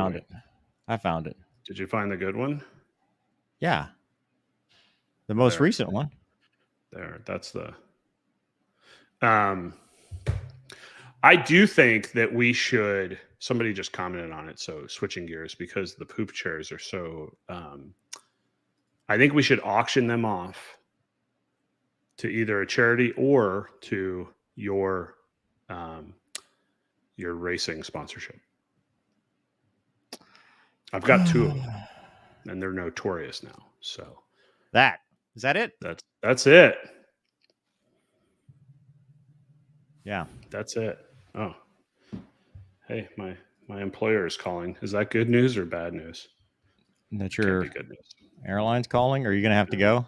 Should we shut this down? No, I'm good. No, I'm all good. All right, let me read this to you. Okay. After his last deployment with the wall bankers that resulted... Oh, dude, you can't say that. That's a spoiler. Well, it resulted in a spoiler. Navy pilot Jack Rattler Owen is ready for a fresh start. Now flying the FA-18C Hornet with the Warhawks on the West Coast. He's preparing for his next deployment, enjoying spending time with his girlfriend, Sandy. That's his girlfriend now. They were girlfriends in the first one, sort of. Girlfriend, boyfriend. Okay. But yes, continue. Did you even read Trees in Flight? I'm just kidding. It was during a hurricane. There was a lot of stuff going on. However, Rattler's problems are far from over. It's almost 2 years now. It'll be just shy, yeah. His new squadron mate doesn't like him. Oh, he misses the camaraderie. Wait, is this fiction? I'm just kidding. Yeah, he shared with his former squadron, and before long, he's headed off for combat deployment and life at sea.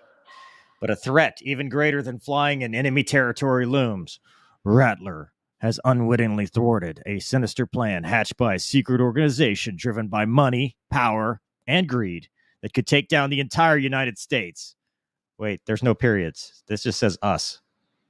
And the entire us. And they'll stop at nothing to make him pay. But as they'll soon find out, there's nothing more dangerous than a man with nothing else to lose. They'll soon find out that there's nothing more dangerous than a man with nothing left to lose. Coming May 2nd, 2023. Page flip not enabled. Wordwise not enabled. Enhanced typesetting not enabled. Sticky notes not enabled. See all the details. You've seen them all. That's it. That's all the details. Doesn't say how many pages it is. How many pages is it? Well, it's because we don't know yet because they're still doing the editing. So there's nothing back here. There's nothing back there. Oh, okay. Well, that's so yeah. That's and that is an OB10. Yes. In a world. So, yeah. So that's May 2nd. You could pre-order it now digitally. Yeah, that's true. I'm going to do the audiobook. Nope. In a world. In a world. You'd actually do good. You have the I mean, I don't know if your Louisiana public school reading could do well at it, but the voice is there. You just have to spend a lot of time on the editing. It says us.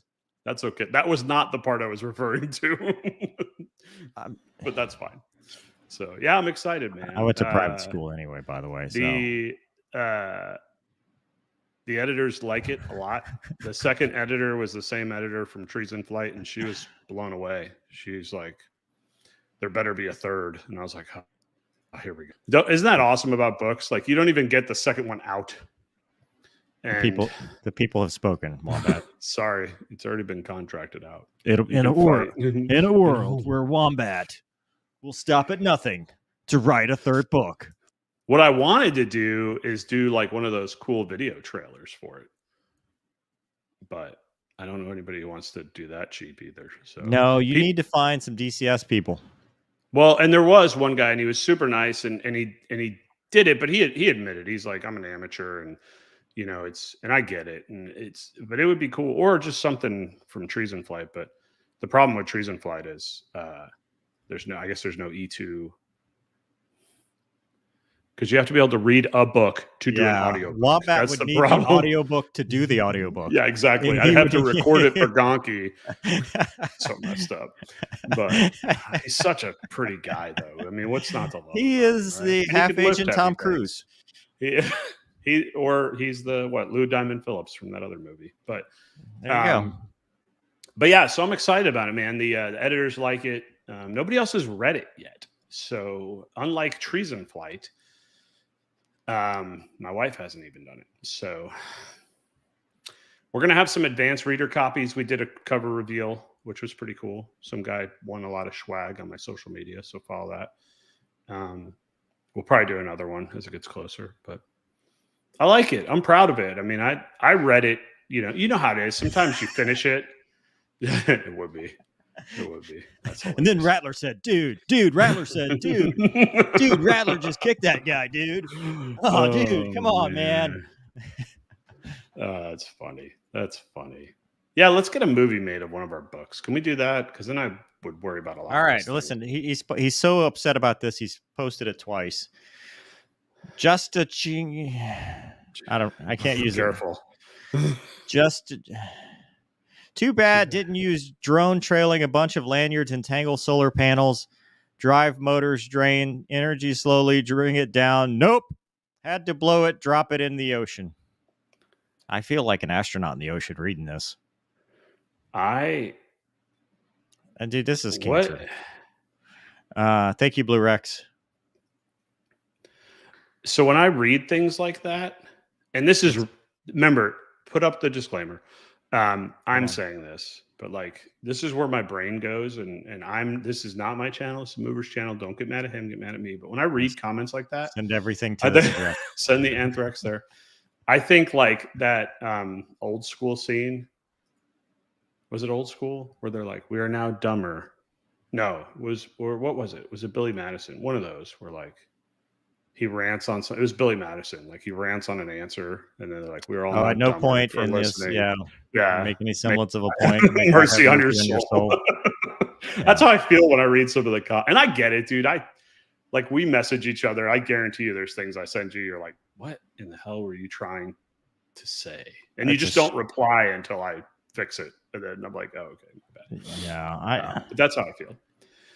So, it's like, remember this is old from College Humor where it was Google. They had the skit where it was things people search for on Google, and Google was like this dude sitting at a desk. Yeah, that's what it reminds me of. Dude, that Trees in Flight book is so sick. Like, dude, whoa. I wish somebody would write that on Amazon right now. That'd be great. That'd be awesome. Kegels.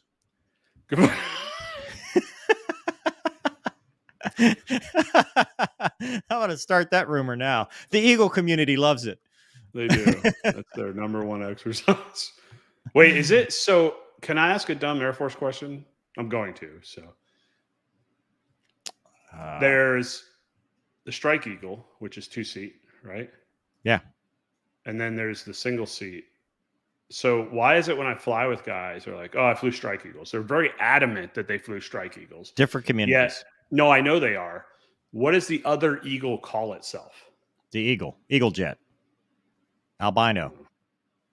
So it's just, which one are the ones that you're making fun of more? Oh, the albino, the eagle jet. Yeah. The Zamboni drivers. Yeah. Because they're not a pound for air to ground. All they do is air to air. Gotcha. Okay. Yeah. Because most of the ones that are like, yeah, I'm a well, we make fun of strike eagle guys because they need the Wizzo.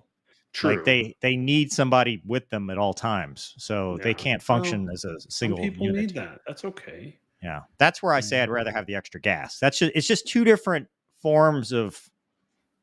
Like but at least it's at least in the eagle to strike eagle, it's two different missions. I mean, look at the Echo to Foxtrot; it's the same dang thing. True. Just put a seat.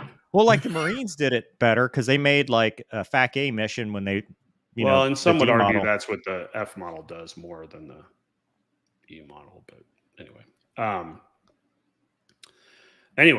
So book's coming out May 2nd. I'm going back to teaching. Did I tell you that? I told you that.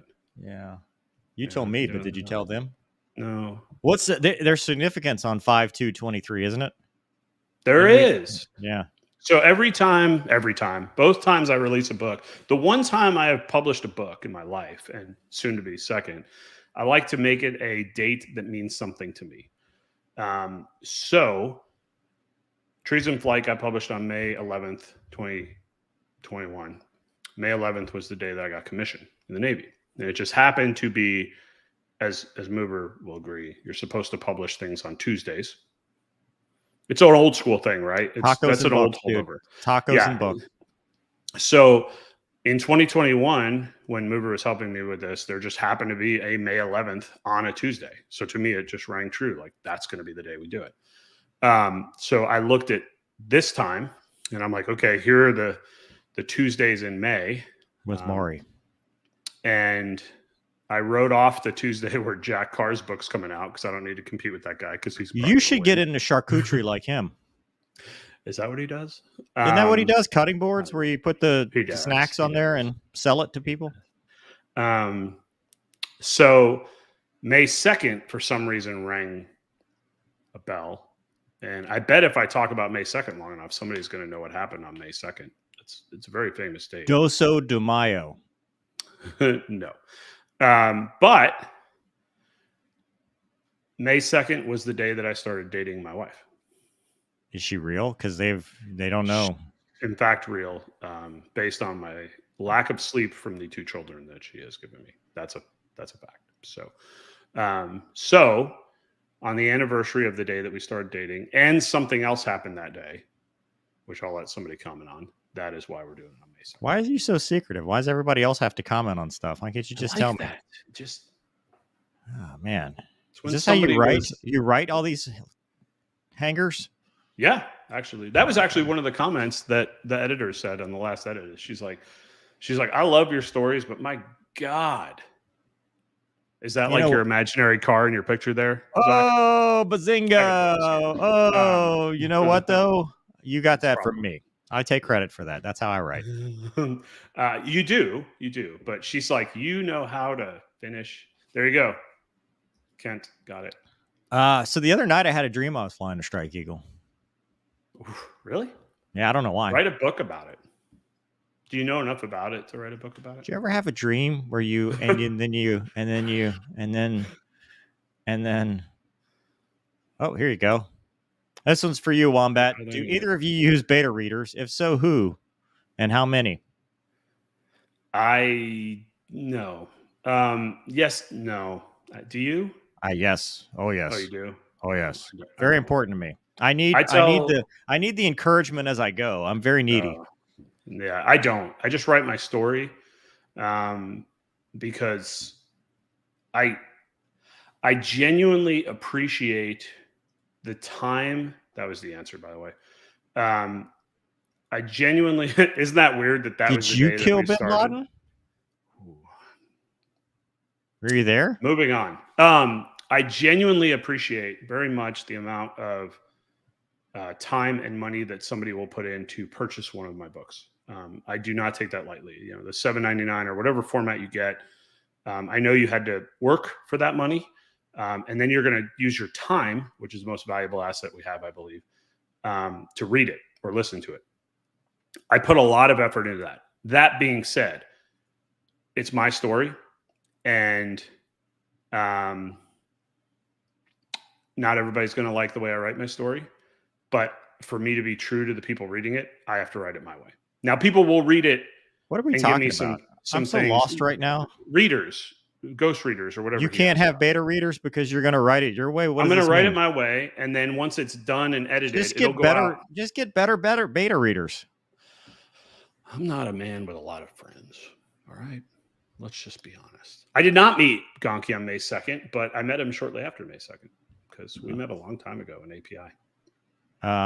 I was doing an incentive flight in a Strike Eagle. I was flying somebody in an incentive flight. So the Wizzo was gone, and I was just flying some random person for an incentive flight. This is definitely your dream. Your dream of flying a Strike Eagle is still involved in the Wizzo, which is fantastic. That's accurate. That's accurate. Yeah, my subconscious matches with my conscious. That's a fact. Look at this guy. All my readers are alphas. Are we? That's funny. So, but I am going to do an advanced reader copy. So, y'all need to stop harassing me. It's hard writing books. I've been busy. It takes a lot of time. It takes some time. It takes like mental stuff. It's hard when you're doing sci-fi. Dude, that was a big mistake. Like, I love the idea, but it has bogged me down so much because right now I'm so mad that I could really write a good vengeance book. Like, I could vengeance some people right now. Yeah, I could really vengeance some people, as we talked about early on, and make Speaking of, there's a great book about vengeance coming out on May 2nd. You should go buy it. In a world where Wombat writes a vengeance book. Literally in the story. Yeah. He wants no direction, is what they're basically saying. Here you go. Yeah. Fun fact: no, if you're looking at it from behind, so to speak, the left, second from the left, and far right tails are rudders. The second from the right is affixed. And I can tell you the story on why that is if you really care, but nobody cares. It has, I believe, flaps and ailerons, but don't quote me on that. We have just flaps and ailerons. We lost it. Okay. So, yeah, why don't we do a mover promo code? Do I still get paid the full amount when that happens? No, you have to. Oh, dang it. We could do that. That's fine. I don't care. It's harder to write a book, by far. Is it harder to fly or write a book? Oh, write a book, hands down. Are you kidding me?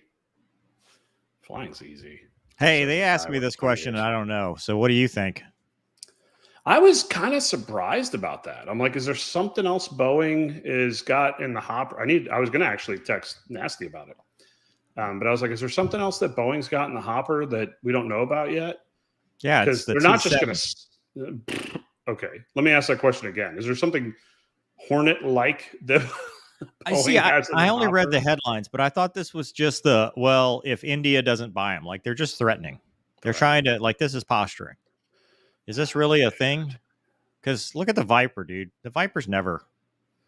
Well, dude, look at the A10.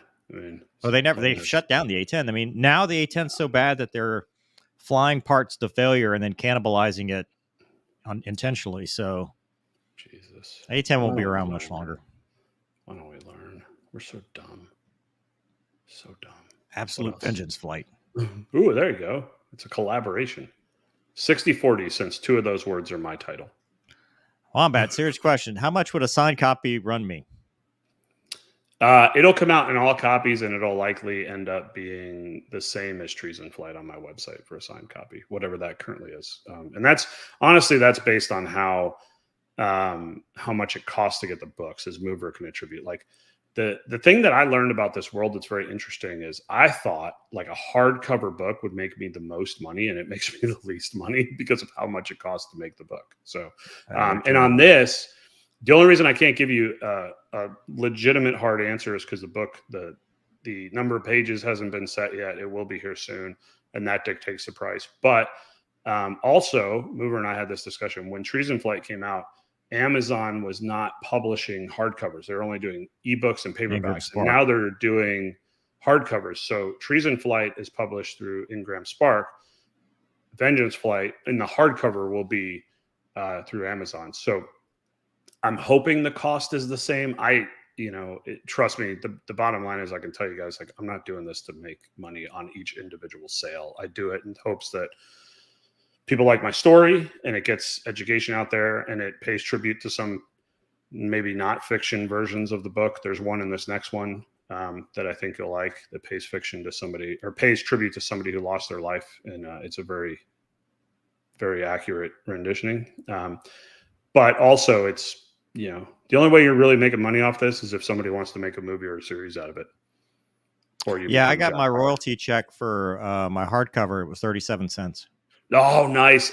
I love every time I get a royalty check for under $1, because I email it to or I text it to my wife and I'm like, aren't you happy who you picked as a spouse? This can be all yours. All of this can be yours. The vast riches. Well, I love that, because people think, and this is towing a line here, but I will outright say it.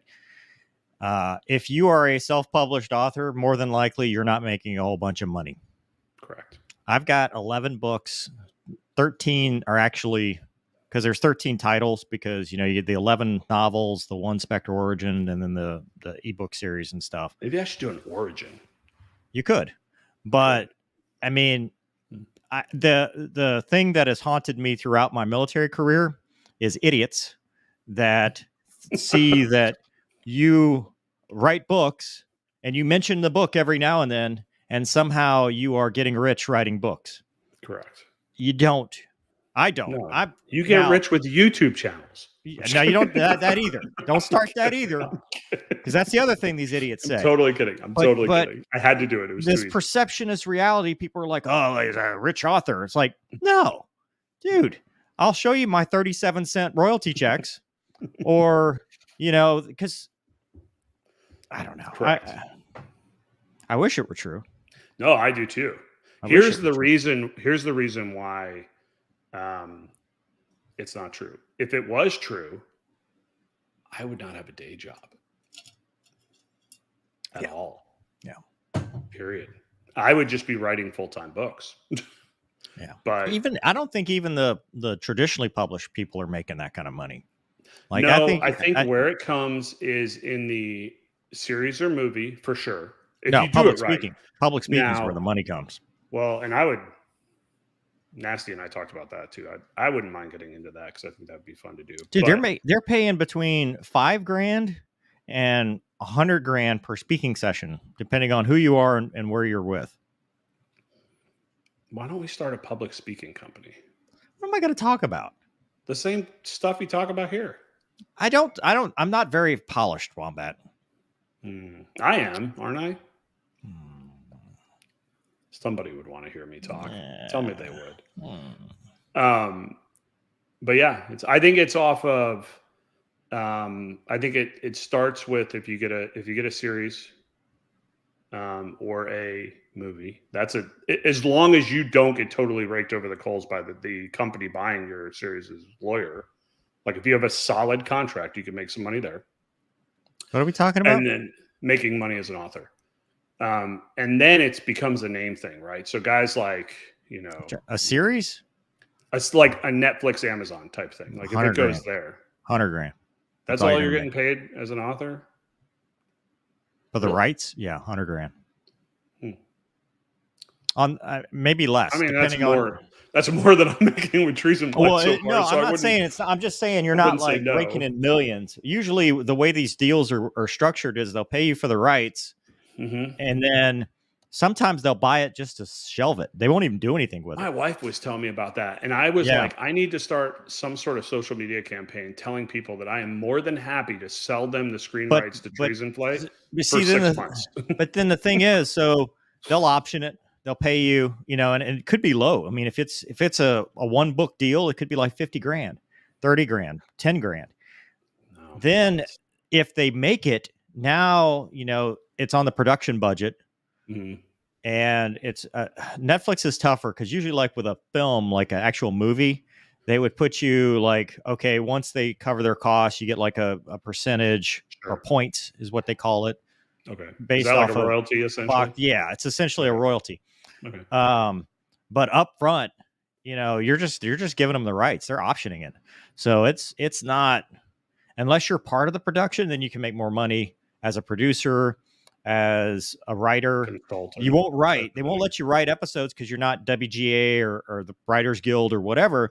So, there's a lot of other parts. Like, it is incredibly hard to make money and to even get your project moving forward. Like Jack Carr, Chris Pratt, 100%. Chris Pratt. If the people don't know that story, Yeah, I say that all the time. I think Jack Carr, frankly, is at least from what I think, I'm a pretty good judgment of people's character. I think he's a great dude. I do. I think he's a genuine guy who had a plan. I like the fact that he was a SEAL and had a plan to do something with his skill set, because that's a tough skill set to directly bring into the civilian world. Unlike ours, it's very easy to bring our skill set into the civilian world. I have a lot of respect for that. But if that never happened, I don't know if we know who Jack Carr is. Frankly, I really don't. And he probably said that too. That's a like huge anything else. leap. That's like anything else. I mean, that's. I mean, Jocko. I mean, look at the brand he's built. Look at the brand you built. What the point being though is that it is not a guaranteed formula. It is a lot of work. And I saw a comment that said, "Well, you self-publish, you make more money. As a percentage, you do. Sure. As a percentage of royalties, you do, but not necessarily net or gross, because it's on you, man. It is on 100%. Every book you sell is because you drove engagement to your book." And I think a lot of people. That is why when people ask me, I'm honest with them. People ask me like, "Oh, well, how did you get your books to sell? How did you sell as many as you did? How did you get 400 and whatever it is ratings on Amazon?" And I go, I can tell you one specific reason that anybody knows about Trees in Flight, and it's you and your channel. 100%. Yeah, and they don't even, 100%. My channel doesn't even buy my books. Like, it's not like a steady. But my point being is just having that connection. That's, if I could have one physical connection through writing, it's you. Yeah. Other than that, nobody knows Trees in Flight's even a book. Well, I mean, there'd be a handful of people that bought it because they're like, "What is that funny looking UFO plane?" Or as my son said this morning, the plane with the surfboard on top, which I was like, well, that would have been a lot more fun of a mission. I was a little jealous that he could come up with that. So it's a very interesting world. There you go. That's awesome. That's awesome. It's because you never put your books up. Oh no, because I get in trouble now. Like the idiots that believe that I'm out making millions of dollars writing books think that if I talk about my books, suddenly that I'm. Does it matter anymore? I don't know. Honestly, okay. I don't know where we're at. There's going to be. I can tell you this: at some point, the truth will present itself, and I think that when people hear the story, there's going to be two camps. There's going to be the people that think that, well, it's got to be like everything else I do, right? People are going to think I'm an idiot, or people are going to be like, "Holy crap, I can't believe this happened." I agree, and I know the story, and I agree. I think the camp that's like, "I can't believe that happened," is going to be far bigger, in my opinion, personally. I do. I can tell you, it's been a rough year, man. I know we're going on a year. It'll be a year. It'll be a year next month. I've been here with you. Remember? Yeah. I care. I have a big heart. Yeah. All right. Let's wrap this up because it's been like 2 hours. How to make millions writing books. How not to crash into the back of a ship. What else did we do? How to shoot balloons. I missed that part, but you could fill me in later. I'll watch it. They did it right. Shoot it with a 9X. It's fine. Yeah. Without a warhead, right? It's too easy. I can't. Why do we just make stuff up? Like, we just go, I heard it was without a warhead because I didn't see this Independence Day style explosion. Like, have you ever seen a 20-pound warhead explode? It looks like a bottle rocket. Actually, it's not even that. It's not even that. It flies like a bottle rocket, and then it explodes like a bottle rocket that didn't explode. Dude, when I shot my nine mic, it came off the rail, and I thought it went straight into the water. Like because it does that down and I was like, Yep. ooh, Yep. You're like, that's not good. yeah. I was Hope like, there's not any whales down there. Well, so much for that. And then it took off and hit the Lu 2, and I was like, ooh, that's it, dude. I love missile shoot days. So I can tell you this story. We did a 4 ship of Hornets. Yeah. This is a funny story. What did we drop? I already forgot what the JSOW. Oh, 4 JSOWs, right? We're going to drop. Every pilot in the division had transitioned from another community other than directly from the Hornet. On the first run in, no drop out of all 4. It was awesome. I was like, well, that about on TAC. I'm like, that about sums up the Naval Aviation Transition Community Program right there. And we about faced him. It was cool. JSOW, whatever. Yeah. Anyway, so dude, you're doing good. I have a vibe I'm going to share with you. I like vibes. Good things are on the horizon for you. Like something that's going to blow you the F away. Like you're just going to be like, dude. Dude, I almost made a girlfriend comment. I'm sorry. I apologize for the thoughts in my head. Again, it's the fact that that's all that's in your head makes the viewers think you don't actually have one. So. I'm a perpetual 13-year-old. It doesn't matter. 40, 50, 13. It's always the same for me. As you should be. Anyway, but continue. I do think. Sorry, I can't ruin the moment. I just have I this ruined vibe. the moment. Yeah. I have this vibe that something big. Don't get all, hold on. Don't get all freaking on me. I do. Something big is going to happen. And it's one of those things that's going to happen in your life that 10 years after it happens, you're going to look back. I saw that. Or you're going to look back and go, that was a pivotal point. Yeah. I have that vibe. Yeah. It's happening, man. It's we'll coming. See. Be ready for it. Keep see. your options open and be ready for it. We'll see. I'm just hanging out, doing what we do. Dude, 500 people watching this. That's amazing. Is that good? I don't know. It just because seems you like put a lot UFO. of people. Yeah. The, well, that's why I got all the people like, it's just a weather balloon. Why are you doing this propaganda? It's called clickbait. Welcome to. It's not a clickbait. Somebody said it was a UFO. Like that was one of the stupid comments. Like, oh, it's a UFO. Because the first thing that came out, the State Department guy goes up there and he's like, well, we don't know what it is, so we're not saying it's not a UAP. And then the fringe folks are like, oh my God, we're shooting down the aliens. It's the alien Uber got shot. There's 2 problems with that statement. 1, people are gullible. And 2, the people in charge that actually have a voice to talk in this country are so scared to say the wrong thing that they say the wrong thing. It's like, just say it, man. People want to hear the truth. Just say it. Like, and if you don't know, be like, I don't know. Wait, have you ever seen the Sheriff Grady? He's it's in Florida. Yes. One of the counties in Florida. He does the press conferences and he's like, he did gangster things and got gangstered. He has all these one-liners, but he's like direct. He's like, here's the guy, and he was a dumbass, and he got shot. And he's dead. Yep. Yeah. Like he got himself. Grady Jug, Polk County. There you go. Yeah. And again, we need more of that in this world. But the problem is that we're in a society that's so afraid to say things because people get so butthurt when you say things. Yeah. And it's like, dude, just how dare you? We're a product of our own environment at this point. It's like, knock it off, man. Just be honest. Like, just, dude. So can I tell a funny story? Yeah. Can I tell a funny story always. I saw somebody mention a sheriff that is now in jail. I wouldn't use that sheriff as an example, but go on.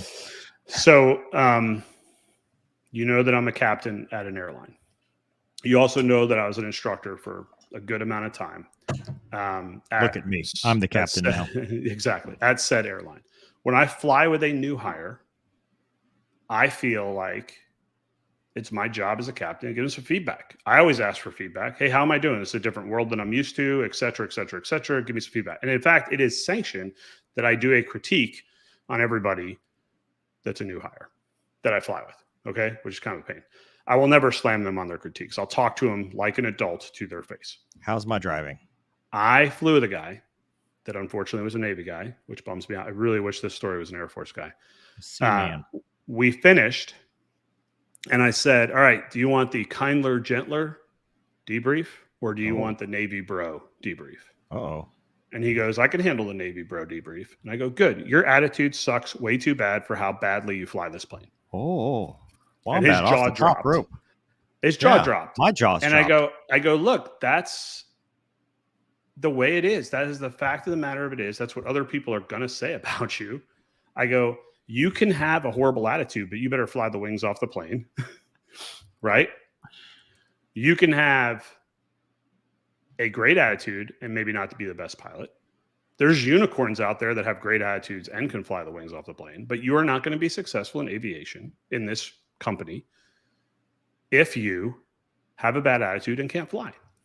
At the end of it, he thanked me for it. He goes, you know what? I wonder how many other people thought that and didn't say it to me. I'm like, well, I don't know. That's bad on them. I'm like, you have to be honest with people. Yeah, he's a new hire. And he did better. And he actually texted me a week ago and told me. Were you wearing your hat when you did this? I did not. I need to find my hat. We're currently not wearing hats right now. So make that permanent. I know. God, I hate that hat. But I mean, it's the bottom line is people are so afraid to tell the truth now, right? And I guarantee you that there are captains that flew with that guy that thought the exact same thing I did, but didn't tell him because they didn't want a new hire going to chief pilot and saying, oh my God, this guy said this guy said. I could back it up. I knew I could back it up. The things he did, right? But we're so afraid of it. When people watch that video that I did with Nasty, one of the things that resounds with him is how honest and matter of fact he was. What was bad about his attitude? He complained about everything. He complained about everything. Everything at the particular airline we work for was the worst thing in the world. And he just was not educated. I told him at one point in the trip, I was like, dude, you've been at this company 2 months. I'm like, this is your get out of jail free card. You can go to any company you want. You're not going to lose any seniority. This is the one time in your aviation career you could do it. But it's a bad attitude, man. Yeah. We didn't even talk cars. It was unbelievable. Man. I know. It was miserable. Man. So, man. But it was. He just complained about everything. And I felt bad. I'm like, dude, you have a long career ahead of you. If you're this unhappy, you got to go do something else. And he thanked me for it. So, whatever. I'm probably on his no-fly list, but I don't care. Dude, this guy really wants to fight behind KFC. Oh, in Louisiana, we fight at Sonic. Oh, man, I could do some Sonic right now. Yeah. Supersonic cheeseburger is number 2. Dude, no onions. I need to come down there, hit up a Sonic, go shooting. Fight in the Sonic parking lot. You can let me drive your Corvette. Mustang drivers are not allowed. It won't even start if you try. It's like a haptic system or something. I haven't bought a Mustang yet, so that's good. So I should still be good for that. God. I'm a Mustang driver. I drive Pale Horse. In fact, are you coming out to Daytona? First weekend in April? I just got reminded of something that my son says, and it would fit perfectly to answer that. You know what my kid would say if you asked him that? What? Mover, you don't ask a man if he's coming out to Daytona. Because you know son he's talks coming like to that? Daytona. Oh, yeah. He said, is your son Carol Shelby? Like what? No, it cracks me up. Today I go to take the trash out, right? We're having breakfast. I go take the trash out to the thing. And my boy goes, I want to help. And my wife goes, you want to help him take out the trash? And he looks at my wife. He goes, you don't ask a man if you want to help take out the trash. You know that he wants to. How old is he? 60? Like, how old is this child? 4 years old. You're raising a 60-year-old, Wombat. I'm like, what's wrong with you? Dude, I was dying. I was like, who is this kid? Like, yeah. I looked at my wife. I was like, when I'm on the road, I don't know what your boyfriend's teaching him, but he's got to knock it off. But the UPS man has got some stuff. It's not Daytona. It is the Champ Car race. I think it's the 13th, 14th. I don't know. I'll send you the dates. Oh, man, you should have told. Well, hold on. I have told. That's a Thursday, Friday. No, it's a Friday, Saturday. Well, I still have to bid my schedule, so let me know because I might be able to. Hold on. I'll look at it right now. Event calendar. It is April 1st. It's one day. It's a 14-hour. Hawk Performance Daytona 14-hour. On April Fool's Day. On the Fools of April. It's the Daytona International Speedway. Listen, there's no practice. There's no qualifying. You just get in and go. What are you driving? Pale Horse. Is that what you did with that veteran? An actual company? Mustang. Yeah, it's Battle Scarred Motorsports. Would they let me drive with them? Yeah, I can probably make that happen. You're a veteran, aren't you? Mom takes naps from FedEx, man. Yeah. See? Why are you breathing so heavily? Let's talk offline. Because it's like you're watching cops over there. What are you doing? Are you going to wear that really tight racing suit? That's why I'm breathing heavy. I'm thinking, man. I got a lot of stuff going on in my life. Chicks dig it. That's how I got a girlfriend. She likes all the uniforms. That is a fact. I think my wife likes my racing uniforms. No, my cop uniform. I got them all, dude. What? Just give me a genre. So you like to dress up, is what you're telling me. Cool. That's not weird at all. Are you also into furries? That conversation came up while flying as well. I need to write a book about all the conversations that I talk about airborne. It's really funny. So it's the first. No. Well, I mean, you're not going to drive to Daytona, are you? You're flying down there, right? I'm going to drive the Yukon. Really? How long of a drive is that? 9 hours. How long of a drive is it from me? Can you look that up? Dude, what am I, your secretary? I don't know. We'll figure it out. Look, let's not put labels on things, all right? But you're not going to drive the vet down there. No, God, no. Okay. No. The only reason is I'm like, hey, that's possible because I have time off. So it's 14-hour race. So there's no qualifying. No. There's no practice. No practice. You just get in and go on the big oval and go. Well, no, it's the road course. So you're going to need to go find. So whatever nerd you do, you find, so to speak. If you do them, that's fine too. For your iRace or for your DCS, you need to get them to let you use their iRacing setup because you're going to need to practice. Oof. Okay. Well. Yeah. Okay. Well, you know what, dude? That's 2 hours. That's about the fun. limit. Thanks for having me. Yeah, you magically showed up. I know. It's weird. It's an endurance race. It's a 14-hour endurance race. There's like we just drive really slow. That's all it is. You might drive slow. Mover. I probably would. What I will not do is try to traction control. No, there's no traction control, no ABS. Last time I made the mistake with Pale Horses, I filmed it in 30 frames per second and then interpreted it down to 24 frames per second, thinking it would make it more cinematic. And the entire internet of driving instructors were like, "Mover, you're the slowest driver in the history of drivers. Why are you only doing 45 miles an hour?" And apparently when you steal 6 frames from every second, it makes it look slow. I don't know. I'm not. Can you go when you record mine? Can you do it the other way? Oh yeah, we'll speed yours up to like 240 frames per second. Can Gonky come too? That'd be fun. Can he get a hall pass to go race? Dude, Gonky can't even. I get 5 minutes to talk to him on the phone, and he's like, "All right, that's sorry, more than I get, dude. Sorry, bro. I was busy, bro. Dude, I'm so busy right now." That's more than I get. But yeah. All right. Well, that's it for today. I hope you guys enjoyed this. If you didn't, I don't care. Have a nice day. I love you. See you later.